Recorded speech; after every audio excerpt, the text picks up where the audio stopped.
karniro, or tupa, or baka. Diri na. Sige, Jesus Christ, ako na lang ang napuli. Diri na natong kinahanglan mga kabugtang kung magtawag pang pari to make sacrifice to atone our sins. Ginbuhat na ni Jesus Christ, ginangko na niya ang ato sa That's why pasalamat nato mga kabugtang ko, kita untan angayan gida pero hi Kristo ang sumaliwan kay nakita ang Ginoo, diri gud naton.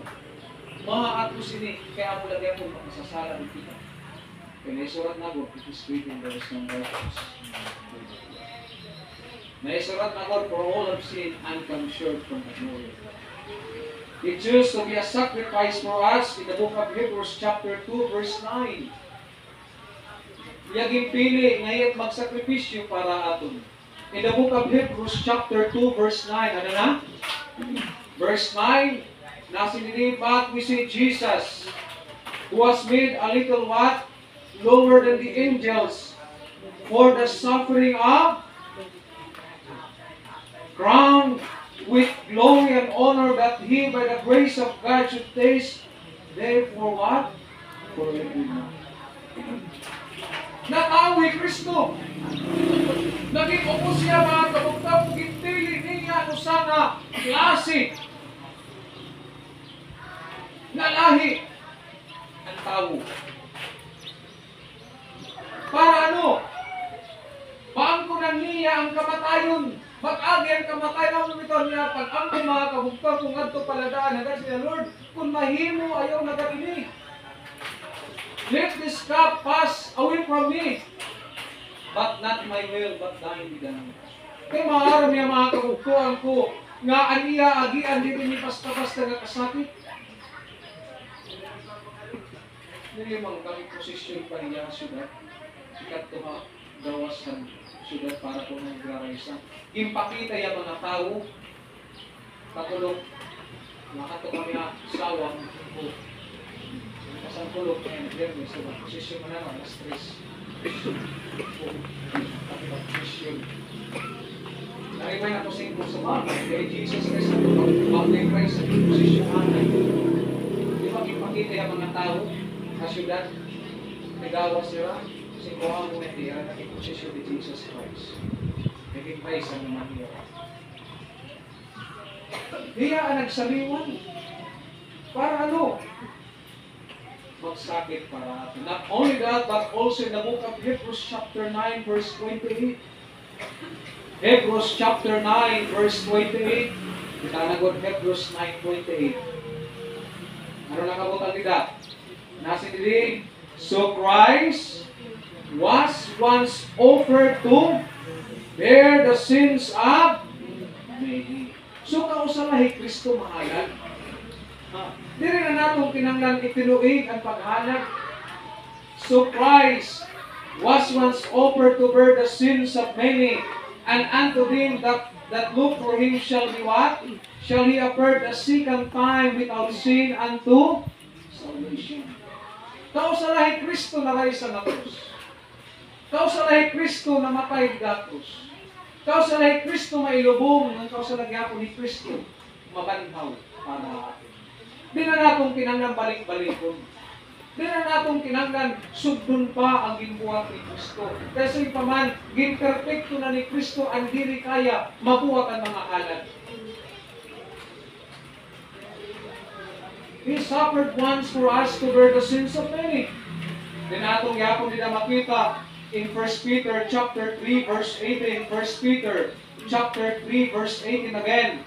1 Peter chapter 3 verse 18. Kita. Ano na? 1 Peter chapter 3 verse 18. For Christ also hath what? Hath once suffered for sins. Oh. For Christ also hath once suffered for sins, the just for the unjust, that he might bring us to God, being put to it in the spirit, but quickened by, in the flesh, but quickened by the spirit. Ni Kristo namatay. para ha matadong, ngan diri matadong. Para han makasasala, ngan diri makasasala. Para ano? May usa kita. Madara kita ni Jesus Christ dito kilan. Pinaagin niya kung rin. Ang bitaw, He is what? Our mediator between what? God. Ginpakita ni Kristo, diri kaya mahimong tao. Ginpakita mga kabugtuan ni Kristo, ang diri kaya maperpekto ang balaod. Kaya sa rin paman niya, Christ, He is the fulfillment of the law in the Old Testament. Sabi ng mga tao, galing ako ng kalsada, ang naglagay natin. Kasi buwan, huwag yan ang tatagawas. Kasi kung magkalap sa nato, magsinusunod ka ngani, masasalit ka. Masamad ka ngani, maano ka? Sunod pa na to, hindi mo samad mauupay. Pero kami din sa lugar, waray man ko na tanday kita nilip. Nahal mga tao, naliliw ako ng pastor. Pinaparang dahil kahit siya, kaya maharang natin kang kamaturan, kung saan ay Kristo? Kung saan ay Kristo mga kabugtong kung naihalag datos? Kaya ang sumaliwan para atin. Then atong gihapon makikita in 1 Corinthians chapter 15. 1 Corinthians chapter 15. Kasi pa man ni Pablo in 1 Corinthians chapter 15. Verse 1 to 3. Ano na? Nasi Pablo in verse 1. Moreover, brethren, I declared unto you the gospel which I preached unto you, which also ye have received, and what? Wherein you stand? By faith you are saved, by which also you are saved, if ye keep in memory what I preached unto you, unless ye have what? Believe in vain. Now in verse 3, for I delivered unto you first of all, that which I also received, how Christ died for our sins. Ipahiwatig ni Pablo mga kabugtuan ko ang Ebanghelyo, una anay kung paano ni Kristo namatay para atin. Iyang pahiwatig mga kabugtuan ko ang katawan, anong ginantos ni Kristo? Dahil katanganan mo, naparesa natin Kristo para pugi-pulis, gano'n. Nagparesa natin Kristo para sundo natin gano'n. Nagparesa ni Kristo, kay saliwan yan atong ibuhat na sala. Nakadakatanan mga kabugtuan ko natin sa lahat niya kalugarin ko. Among kita kung imong kabasaw ng Leviticus, ang klase nga paghalag lira, malera gitatawag nga scapegoat, at itong nga tanan nila itinuntangan nila mga sala. Tapos itong scapegoat, dahil itong padi nga itong wilderness, bubuian. Babantayan ang padi nga itong nga kambing, diri bumalik. Diri bumalik ka syudad, kaya bumalik nga na syudad, Kristo sa era sa lang, maray pa sa iluwang ginoo. Kaya nga susurat ang irang mga sala, kaya ito, wibisipisikan hindi ko mga kabugtuang kung kamandanan ng ito, wilderness, bubuhian. Ang padi maghihinulak anay kung diri bumalik. Di nga ni bumalik, kasi ang padi, okay na natin sila, ipasaylo ng ginoo. Kaya kambing, maray mang bumalik. Pero bumalik nga ni, masing ang padi, natin sila, waray pasaylo ang ginoo. Jesus ay ating mga halat, waray kawasan. Pero gibuhat ni Jesus Christ, mga kabugtuan ko, sa rin pa man, He became our sin bearer on that cross. He became the perfect sacrifice to pay the penalty of our sins. So pa man, ang atong sala, di parda na niya. Kung listahan pa, gin-eres na, fully free. Bayad na. Diba, nakabarka na, nakapatak na. Kalistahan ni Sitan, umasin ng Sitan, maray niti. Paano nang giluwas na. Dari na nila interno. Sayang. Kaupod ko tayo ni pero binuwas ng Ginoo. Kaya man, imbaydan na ni Jesus Christ ang ating sa. The sentence that we deserve, ginangko ni Jesus Christ. Diba? At ang kasakit, ginangko ni Jesus Christ para atin. A place called Calvary, number 1, it is a place of substitution. Number 2, not only a place of substitution, but also a place of service. It is also a place of service. Why, Pastor? Why it is a place of service? Why? It is the fulfillment of the prophecy. Amit ang altar, mga kabugtuan ko. It means to say, amit ang lugar kung hay igahalag ang sacrifice. Impili niya mga kabugtuan ko itong lugar. Kung hay mga kabugtuan ko, ang tao kada maagi makita mahangad. Ang mga tao sa syudad kada nila paghahangad makikita nila ang krus. Kung hay ni Kristo na Reysa. It is a place of service.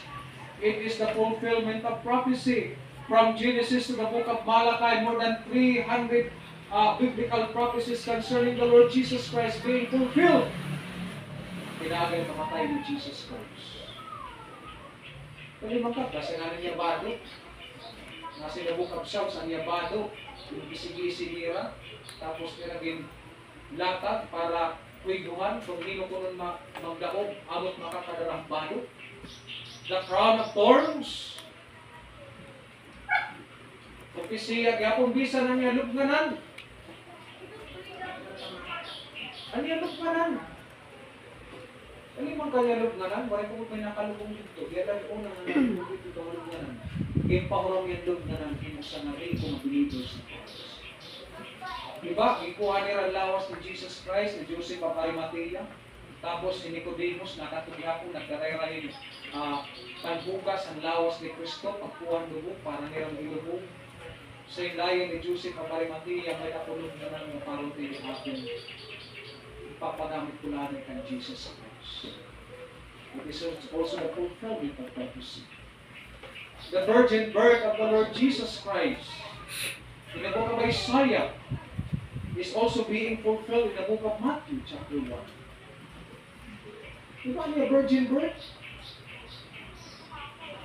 In the book of Micah, the town, kunhay ni Jesus Christ matatao, being fulfilled in the book of Matthew also.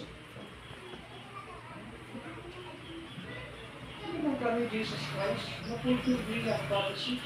Pinapuri mo kikitaw in the book of Matthew chapter 5 verse 17. Matthew 5:17. Iparagod, Matthew 5:17. Kita, ano si Jesus Christ? Matthew chapter 5 verse 17.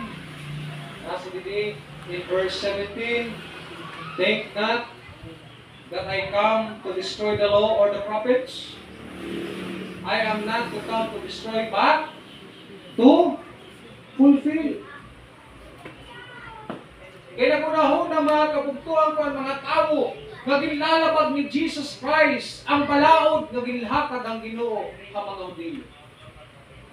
Si Jesus Christ, wala man ako kumandi para gugol ito. Kundi kumandi ako para tumanon ang mga propesiya na ng balaod na naiutang haakon. Because rin pa man ni Apostle Paul, Christ is the end of the law. Iyagyapo ng katapusan ng manang balaod. Christ is the lawgiver of the law. He is also the judge. That's why nakalugaring ng mga kabugtuan ko ginhalad. It means to say mga kabugtuan ko, mission is accomplished. Uman na. In the book of John chapter 4 verse 30.